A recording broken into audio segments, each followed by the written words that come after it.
আসসালামু আলাইকুম। ভেট medicine BD চ্যানেলের পক্ষ থেকে সবাইকে জানাই সাদর সম্ভাষণ। আজকের ভিডিওটা মূলত যারা গাভী গরু লালন পালন করেন তাদের জন্য। গাভী গরু লালন পালন করেন আর ম্যাস্টাইটিস এর নাম শোনেননি এমনটা হতেই পারে না।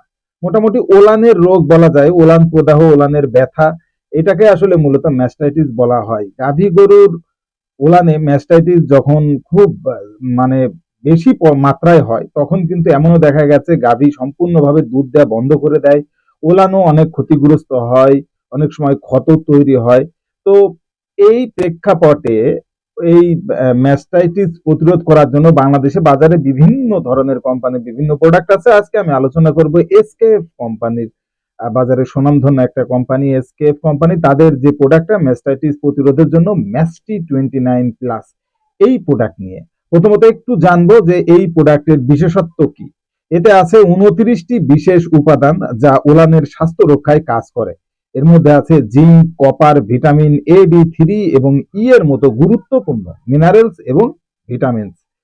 এখন প্রশ্ন হলো কেন এটি ব্যবহার করবেন, সেটা নিয়ে একটু কথা বলতে যাব, বা আপনি কখন আসলে খাওয়াবেন এই ম্যাস্টি 29 প্লাস। প্রথমত ওলান ফোলা প্রতিরোধ করে, এটি ওলানের টিস্যুকে শক্ত ও সুস্থ রাখে, ফলে ব্যাকটেরিয়া সহজে আক্রমণ করতে পারে না।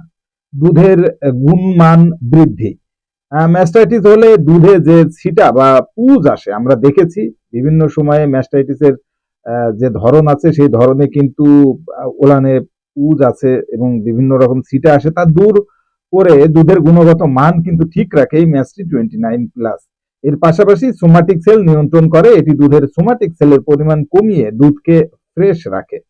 এবং দ্রুত সুস্থতা, যদি কোনো পশুর অলরেডি ওলান ফুলে থাকে তবে ঔষধের পাশাপাশি এটি দিলে খুব দ্রুত রিকভারি হয়।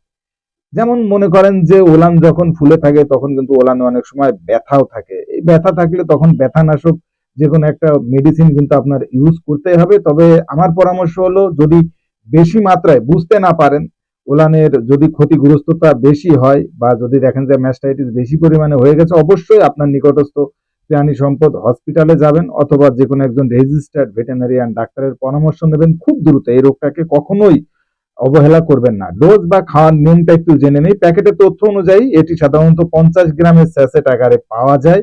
প্রতিরোধের জন্য প্রতিদিন একটি করে অর্থাৎ 50 গ্রাম পরপর 4 দিন খাওয়াতে পারেন। এই জায়গায় একটা কাজ করতে পারেন, 25 গ্রাম সকালে, 25 গ্রাম বিকালে, এভাবে দিতে পারেন। এখানে দেখেন দিয়েও দিয়েছে, অথবা আপনার নিকটস্থ রেজিস্টার্ড ভেটেরিনারিয়ান সার্জনের পরামর্শ অনুযায়ী ডোজ ঠিক করে নিন। কারণ এই ডোজ কিন্তু ডাক্তাররাই মোটামুটি ঠিকঠাক করবে রোগের প্রাদুর্ভাব অনুযায়ী। হ্যাঁ, রোগের পরিমাণ যদি বেশি হয় তখন কিন্তু ডোজও একটু বেশি হয়, আবার রোগ একটু যদি নর্মাল থাকে তখন ডোজটাও একটু নর্মাল থাকে। এই কারণে ডাক্তারের পরামর্শ নিতে হবে। সবচেয়ে মজার বিষয় হলো এতে ক্যাটেল লাভিং ফ্লেভার আছে, তাই গবাদি পশু এটি খুব সহজে এবং আগ্রহ নিয়ে খায়। এইটা কিন্তু খুব ইম্পর্টেন্ট একটা জিনিস এই ম্যাস্টি 29 প্লাসের ভেতরে দেওয়া আছে। যে ফ্লেভারটা দেওয়া আছে, এই ফ্লেভারের কারণে কিন্তু গরু খাইতে যাবে, কারণ অসুস্থ অবস্থায় গরুরও কিন্তু কোনো কিছু খাইতে ইচ্ছা করে না, ভালো লাগে না। এই জন্য খুব ইম্পর্টেন্ট একটা কম্পোজিশন এখানে দেওয়া আছে, যার ফলে গরু এটা অনায়াসে খাবে, এখানে জোরাজোরি করা লাগবে না। খামারের লোকসান এড়াতে আসলে ওলানের যত্ন নিন, কারণ ওলান ভালো তো দুধ ভালো, আর দুধ ভালো তো খামারি লাভবান। ভিডিওটি ভালো লাগলে লাইক, কমেন্টস এবং শেয়ার করবেন, আর আপনার পরিচিত যেসব খামারি ভাইয়েরা আছে তাদের কাছে এই ভিডিওটি বেশি বেশি শেয়ার করবেন, তাহলে তারাও আসলে এই রোগ সম্পর্কে জানতে পারবে এবং ম্যাস্টি 29 প্লাস সম্পর্কেও জানতে পারবে। আপনার নিকটস্থ যে কোনো গরু ছাগলের ঔষধের দোকানে খুব সহজে অনায়াসেই কিন্তু ম্যাস্টি 29 প্লাস পেয়ে যাবেন। আশা করছি প্রোডাক্টটা ব্যবহার করলে ভালো রেজাল্ট পাবেন। ভিডিওটা শেষ করছি, আজকের মতো বিদায়। দেখাবে পরবর্তী ভিডিওতে পরবর্তী কোনো মেডিসিন নিয়ে। সেই সময় পর্যন্ত সকালে সুস্থ থাকবেন, ভালো থাকবেন।